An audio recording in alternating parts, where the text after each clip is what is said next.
Assalamualaikum warahmatullahi wabarakatuh. Kami dari kelompok 1 akan mempresentasikan materi akidah akhlak, yakni menghindari akhlak tercela. Perkenalkan, nama saya Aurelia Nadia Ulia, absen 4.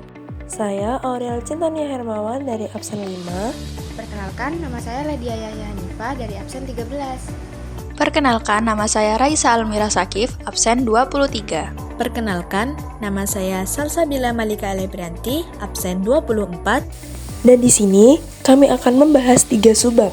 Yang pertama ada israf, dan yang kedua ada tafsir, dan yang ketiga ada bakhil. Untuk pembahasan yang pertama yakni israf. Israf secara umum yaitu berlebih-lebihan.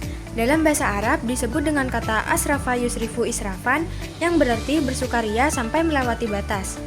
Menurut Kamus Besar Bahasa Indonesia, melampaui batas atau berlebihan diartikan juga dengan melakukan tindakan di luar wewenang yang telah ditentukan berdasarkan aturan atau nilai tertentu yang berlaku. Secara istilah, melampaui batas atau berlebihan dapat diartikan sebagai suatu tindakan yang dilakukan seseorang di luar kewajaran atau kepatutan. Israf juga dapat berarti menggunakan harta untuk sesuatu yang benar, namun melewati batas yang dibenarkan. Misalnya, makan atau minum secara berlebihan. Kemudian ada dasar larangan israf yang tertera pada Quran Surat Al-A'raf ayat 31. A'udzubillahi minasyaitonirrajim. Bismillahirrahmanirrahim. Ya bani Adam huzu zinatakum inda kulli masjidin wa kulu washrabu wa la tusrifu innahu la yuhibbul musrifin. Artinya, hai anak Adam, pakailah pakaianmu yang indah di setiap masjid, makan dan minumlah dan janganlah berlebih-lebihan. Sesungguhnya Allah tidak menyukai orang-orang yang berlebih-lebihan. Selanjutnya ada 6 contoh perilaku israf. Yang pertama ada israf dalam makan dan minum, yang kedua israf dalam berpakaian, yang ketiga ada israf dalam penggunaan air, yang keempat israf dalam penggunaan listrik, yang kelima ada israf dalam penggunaan alat komunikasi, dan yang terakhir atau yang keenam yakni israf dalam ibadah. Dampak sikap israf. Perilaku israf dapat memunculkan dampak negatif, diantaranya memunculkan kecemburuan sosial yang dapat memicu kerawanan sosial. Yang kedua, israf dapat menimbulkan perilaku rakus. Dari perilaku rakus ini akan memicu perilaku buruk lainnya, yaitu menghalalkan segala cara untuk memenuhi kerakusannya itu. Dan yang ketiga, perilaku israf juga mengurangi kepedulian terhadap masa depan. Selanjutnya ialah upaya menghindari sikap israf. Islam mengajarkan sifat kebersahajaan atau ifah. Setiap muslim dilarang mengikuti ajakan nafsu atau panggilan syahwat. Nafsu harus dikendalikan. Sederhanalah dan tundukkan nafsu dengan akal sehat. Selain itu, Islam mengajarkan sikap sepadan atau musawah. Ajaran ini memiliki tujuan untuk menciptakan rasa kesejajaran, persamaan, dan kebersamaan. Tabdzir. Istilah tabdzir berasal dari bahasa Arab dengan kata dalam tafsir Departemen Agama diartikan sebagai suatu perbuatan menghambur-hamburkan harta. Menurut Kamus Besar Bahasa Indonesia, tabdzir diartikan berlebih-lebihan atau menghambur-hamburkan dalam pemakaian uang maupun barang.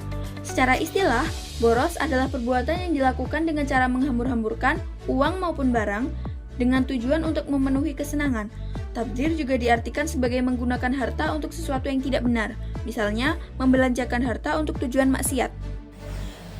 Dasar larangan tabdzir. Dasar larangan tabdzir disebutkan dalam surah Al-Isra ayat 26-27 yang berbunyi, A'udzubillahi minasyaitonirrajim. Bismillahirrahmanirrahim.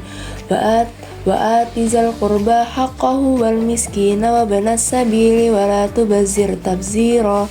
Innal mubazzirina kanu ikhwana syayatin wa kana syaitanu lirabbih kafura. Shadaqallahul azim, yang artinya, dan berikanlah kepada keluarga-keluarga yang dekat akan haknya, kepada orang miskin dan orang yang dalam perjalanan, dan janganlah kamu menghambur-hamburkan hartamu secara boros. Sesungguhnya pemboros-pemboros itu adalah saudara-saudara setan, dan setan itu adalah sangat ingkar kepada Tuhannya. Contoh perbuatan tabdzir. Contoh perbuatan tabzir ada 5 opsi. Yang pertama, menyumbang untuk kegiatan yang sia-sia atau maksiat. Yang kedua, mengonsumsi makanan yang tidak bermanfaat atau berbahaya. Yang ketiga, kumpul-kumpul tanpa tujuan yang jelas atau pemborosan waktu. Yang keempat, membeli barang tanpa diambil manfaatnya. Dan yang kelima, berbelanja tanpa mempertimbangkan manfaat dan hanya untuk menuruti kesenangan pribadi. Bahaya sikap tabzir. Orang yang berperilaku tabzir dianggap saudara setan di mata Allah. Akibatnya, ia sulit membedakan yang benar dan yang salah menurut agama.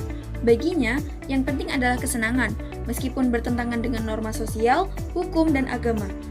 Demi kesenangan, ia menghalalkan segala cara untuk mengumpulkan harta, yang pada akhirnya menjadikannya seorang hedonis.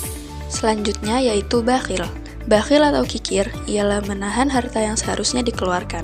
Al-Burjani dalam kitab At-Ta'rifat mendefinisikan bakhil dengan menahan hartanya sendiri, yakni menahan memberikan sesuatu pada diri dan orang lain yang sebenarnya tidak berhak untuk ditahan atau dicegah.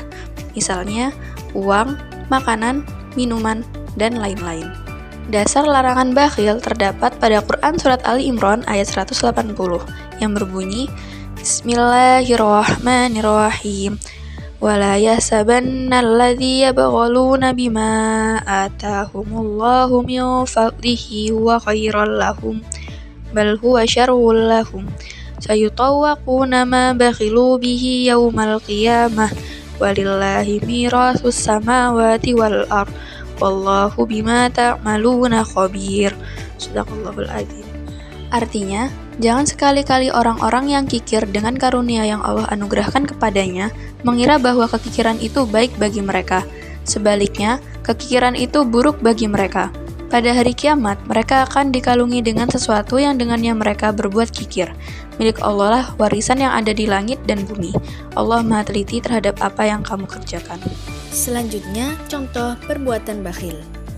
Yang pertama, tidak mau berbagi atau memberi kepada orang yang membutuhkan meskipun memiliki harta yang cukup. Yang kedua, menunda atau tidak membayar upah pekerja tepat waktu padahal mampu. Yang ketiga, saat memiliki makanan berlebih tetapi tidak mau membaginya dengan teman atau keluarga. Yang keempat, selalu meminta bantuan orang lain tetapi enggan membantu atau berkontribusi ketika diminta. Yang terakhir atau yang kelima, selalu mencari alasan untuk tidak ikut serta dalam iuran atau patungan bersama teman ataupun kolega. Dan yang terakhir merupakan kesimpulan dari materi-materi yang dibahas di slide sebelumnya. Sikap berlebihan atau melampaui batas dalam membelanjakan harta maupun dalam memenuhi kesenangan diri adalah perilaku tercela yang dapat menjerumuskan seseorang ke dalam keborosan dan ketidakpuasan.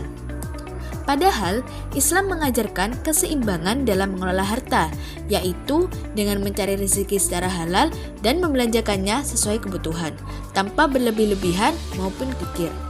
Sifat kikir juga merupakan penyakit hati yang menghalangi seseorang untuk berbagi dan memenuhi kewajiban sosialnya, baik dalam bentuk zakat, sedekah, maupun infak. Oleh karena itu, seorang muslim dianjurkan untuk bersikap bijak dalam mengelola harta, menghindari pemborosan, serta menjauhi sifat kikir agar kehidupannya lebih berkah dan bermanfaat bagi sesama. Sekian dari kami, mohon maaf jika ada salah kata. Terima kasih. Wassalamualaikum warahmatullahi wabarakatuh.